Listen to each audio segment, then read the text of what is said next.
juda ham mazali va to'yimli bo'lgan shunaqa kotletlar tayyorlaymiz grechkadan.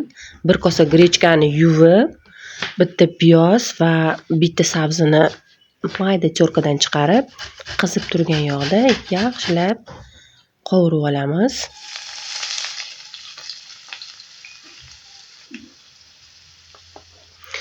Va tayyor masallig'imizni grechkaga qo'shib,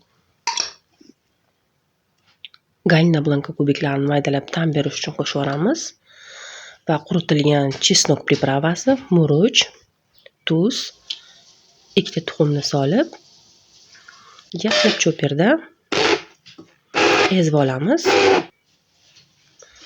va qo'limizda shunaqa kotletsimon, ya'ni kotletga mos bo'lgan shaklchalar yasab olib, qizib turgan yog'da pishirib olamiz. 5 minutdan pishirsak oldi orqasini yetadi, chunki deyarli hamma masalliqlar pishgan. Va chiroyli qilib dasturxonga tortamiz.